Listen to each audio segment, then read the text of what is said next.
Hey gang, Ham here.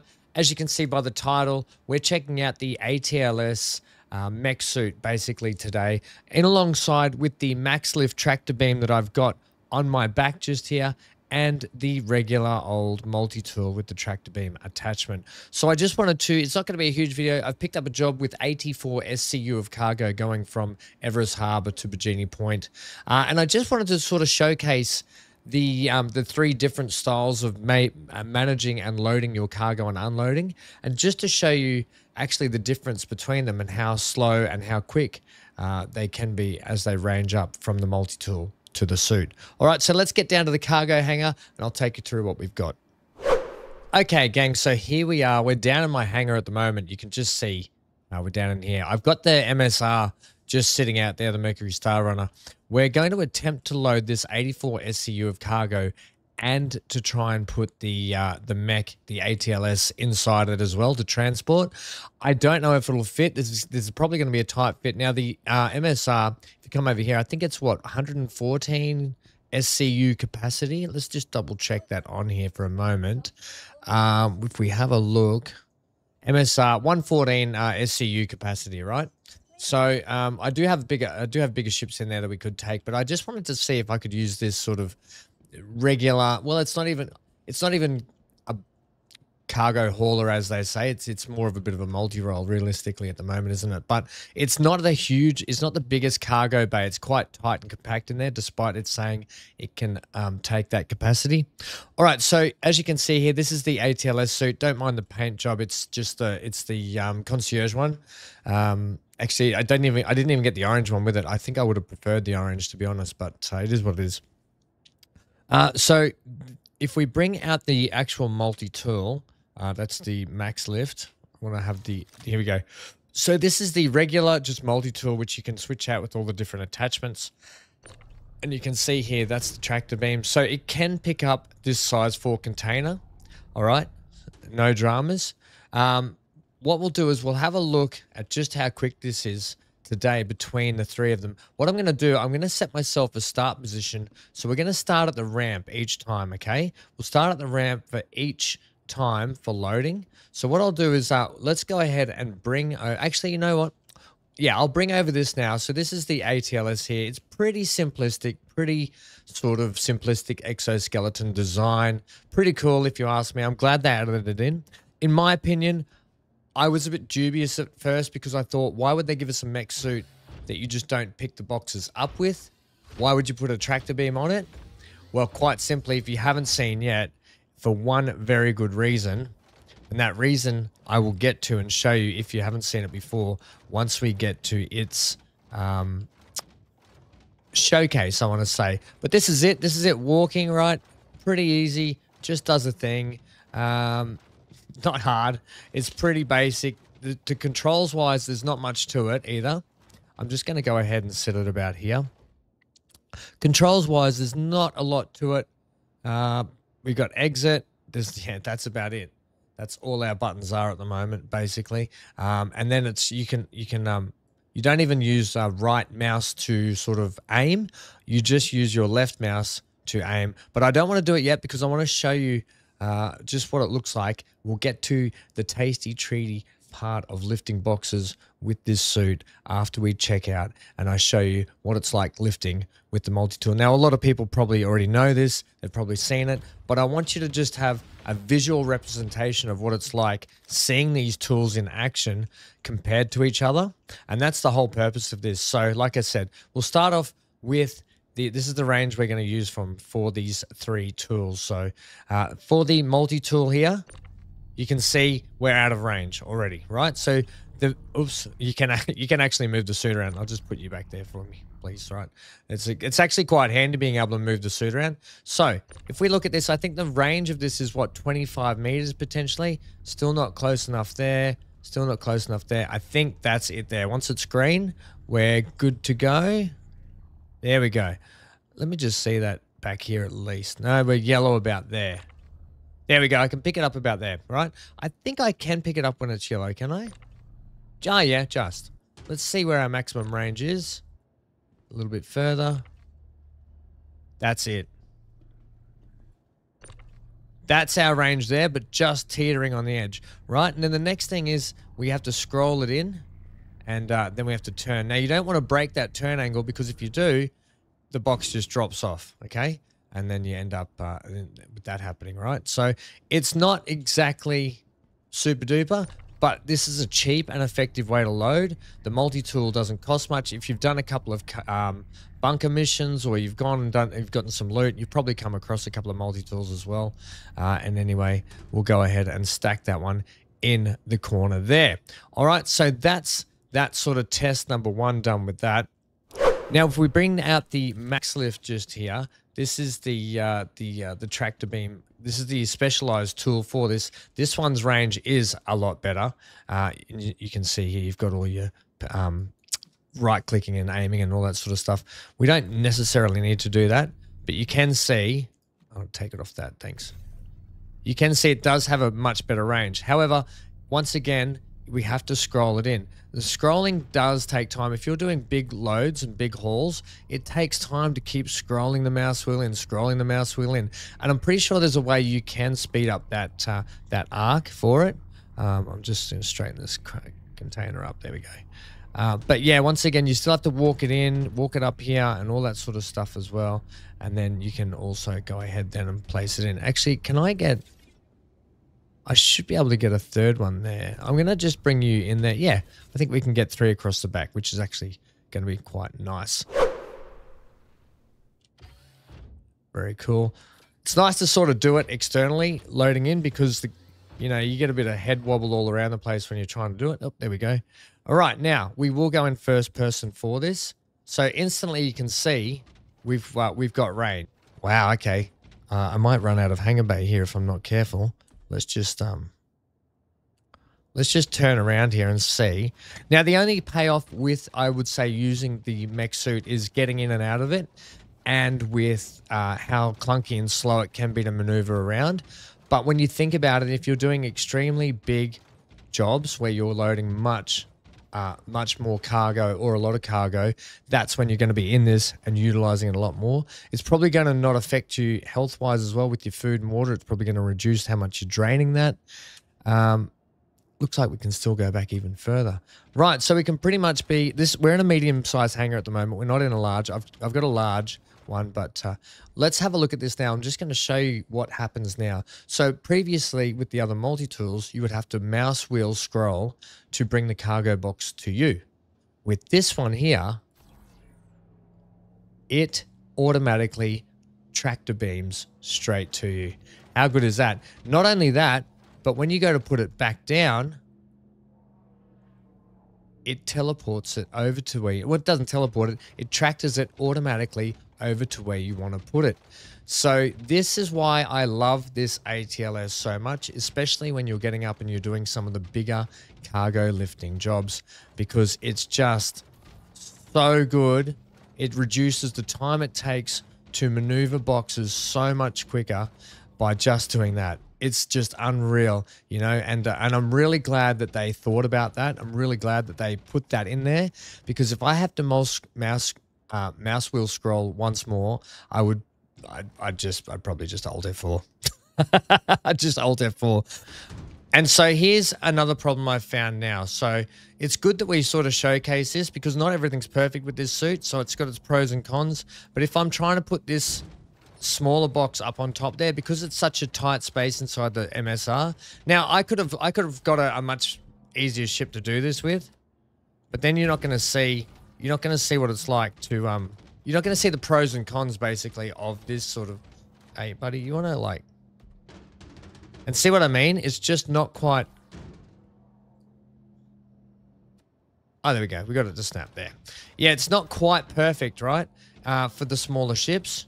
And that's something that you're probably going to have to figure out how you can work out. Did that actually go in there? It did. And sit you just there. Yeah, that'll be fine. And that's actually left us plenty of room still to get in here. I'm actually going to stand this here.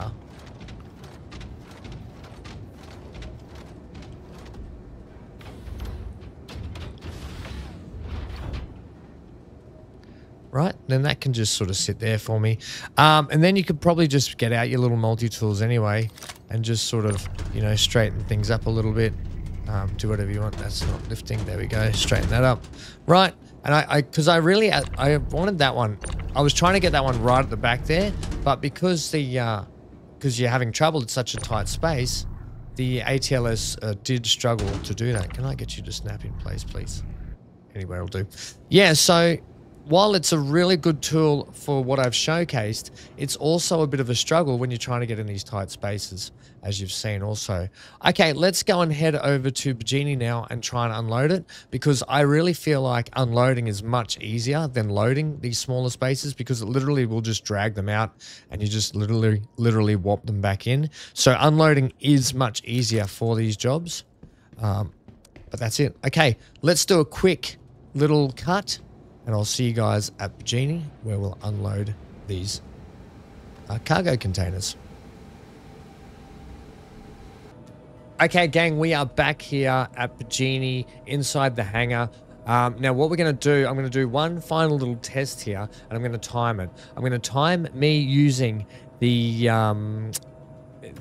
not the max hold. We're going to use the multi-tool, just the regular multi-tool here. We're going to time unloading the actual cargo from the bay down and putting it down into the actual warehouse. I won't put it down in the warehouse, otherwise it'll finish the contract. But basically, all I'll do is I'll put it down into the actual lift. And then what I'll do is I'll go ahead and take it all back out, load it all back in, and then we'll do a time test with the ATLS. And then back at the end, I'll show you the results. So I'll do the unloading as a time lapse, just so you don't miss out what's going on. But basically, I've got a stopwatch here, and we're just going to do a test on both of them, bring you the results at the end, and see how we go. Let the games begin.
All right, we're on to the last container here.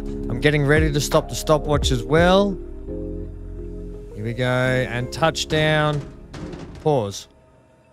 3 minutes and 23 seconds. All right, 3 minutes, 23 seconds to get all that off there and onto the deck there. It's a little bit clumsy, but we got there in the end. A lot of running around and so forth as well.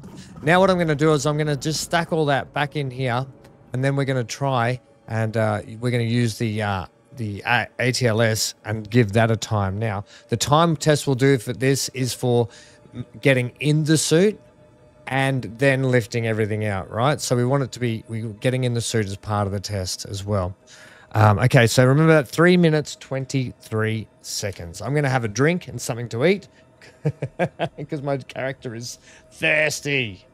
Okay, so for test number 2 now, the ATLS. So I've got everything reset just here to go.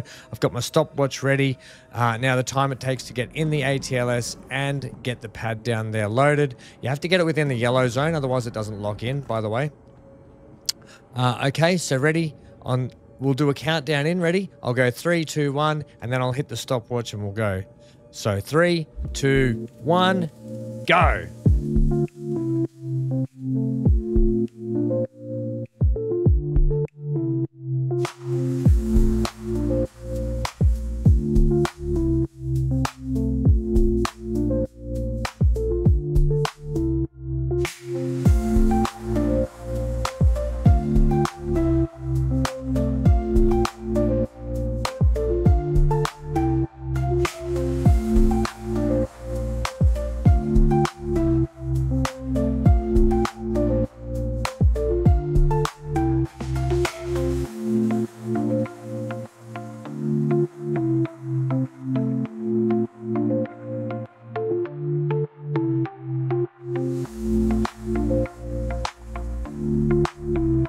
Okay, getting ready to stop the stopwatch.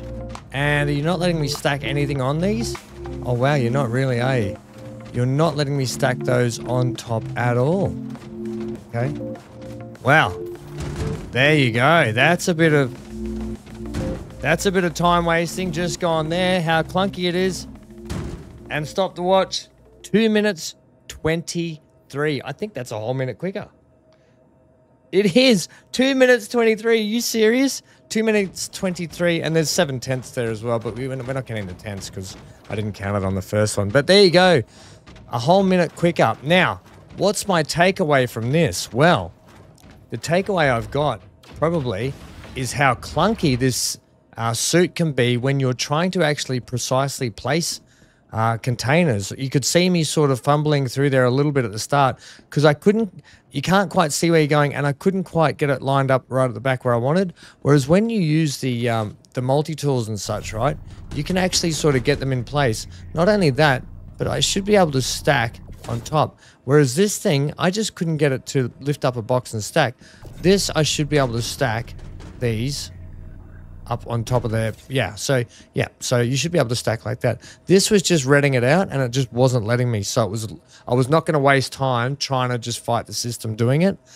So yeah, I hope you sort of get something out of that today. We'll go ahead and drop the load because I don't need to do any more tests. You've got the results there for the multi-tool, 3 minutes 23, and for the ATLS, that was 2 minutes 23. So saving you a minute. Now, obviously, bigger cargo jobs are going to require a lot more lifting and shifting. So it's going to take longer. So if you're using the multi-tool over a period of time for a bigger job, it's going to take a lot longer, right? So look, it's definitely designed for big hauling jobs. This was just a little sort of fun test I wanted to do today just to see what we sort of would be saving by doing it. Confirm, drop all that, please. And that we'll get paid. We'll get banked. But yeah, so you can see there 84 pieces of tin. That was that cargo haul. I think it was a good test because it showcased trying to get things in and out of a tight space. So it wasn't the perfect test for the ATLS because not every ship that most people use is a nice big cargo hauler. A lot of people like me use something with a tighter space, or the Corsair might be even better because it's got a bigger open space in it. There's all the ships are different, but I know the MSR has a very tight, narrow back end. But having said that, you can fit a Nurser in it, so there's that as well. I hope you enjoyed this sort of quick little test of today anyway. I hope you got something out of it. If you've got any questions, queries, tips, comments, tricks, hints, or whatever, let me know in the comment section down below. I'm happy to hear it. As I said, this wasn't supposed to be a big technical rundown of all of the SCU maximum carry weight and the maximum distance. I think it was just a nicety to actually physically see the difference between the three sort of implements we can use. All right, so I hope you got something out of that. We'll see you for some more live streaming down the track. Please stay safe wherever you are. Stay glued to your screen for plenty more action. And if you haven't, leave a like, comment, and subscribe. Get out of here.